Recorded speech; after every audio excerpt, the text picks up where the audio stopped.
আমরা বলি বাংলাদেশি প্লেয়ারদের আইপিএলে দাম দেয় না, কিন্তু যারা দাম পাওয়ার যোগ্য তারা কম বেশি মূল্যায়ন পায়। লখনউ থেকে এসএমএস দিয়েছিল। 2022-এ যেমন তাসকিনকে IPL franchise Lucknow super giant চেয়েছিল, 2024-এ শরীফুলকে চেয়েছিল। তাসকিনের বেলায় বিসিবি মনে করেছিল ন্যাশনাল ডিউটি গুরুত্বপূর্ণ, দক্ষিণ আফ্রিকার সাথে টেস্টটা গুরুত্বপূর্ণ, তাই যেতে দেওয়া হয়নি। কিন্তু শরীফুলের বেলায় হলো এনওসি আপত্তি।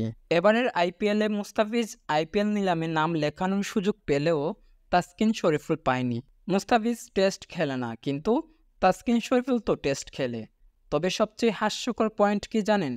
এদেরকে 20 ওভারের আইপিএল খেলতে না দিয়ে খেলানো হচ্ছে 50 ওভারের ডিপিএল। 2022-এ তাসকিনের সাথে কি হয়েছিল মনে আছে? টেস্টের জন্য এনওসি দিবে না, ভালো কথা, কিন্তু ওই দ্বিতীয় টেস্ট খেলতে গিয়ে তাসকিন ইনজুরিতে পড়েন।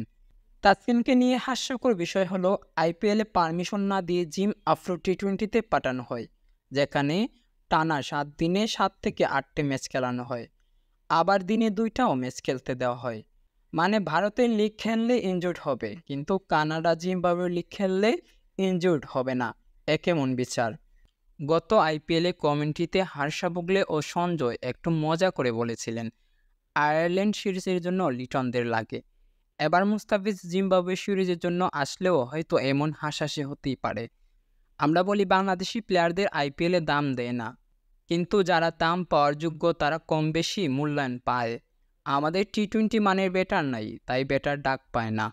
আশরাফুল তামিম ফর্মের তুঙ্গে ছিল, তাই ডাক পায়। লিটন ভারতের সাথেই বিশ্বকাপের 60-এর সুবাদে ডাক পায়, কিন্তু বোলার কম বেশি সবাই মূল্যায়ন পেয়েছে, যে কারণে দেশের বর্তমান 2 সেরা পেসার তাসকিন শরীফুলকে পার্সোনালি আইপিএল ফ্র্যাঞ্চাইজি মেইল করে তাদের আগ্রহ প্রকাশ করে।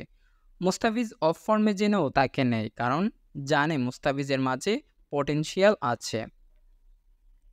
কিন্তু আমাদের বিসিবি তো চায় 20 দলের বিশ্বকাপের সুযোগ না পাওয়া দল জিম্বাবুয়ের সাথে সিরিজ খেলুক।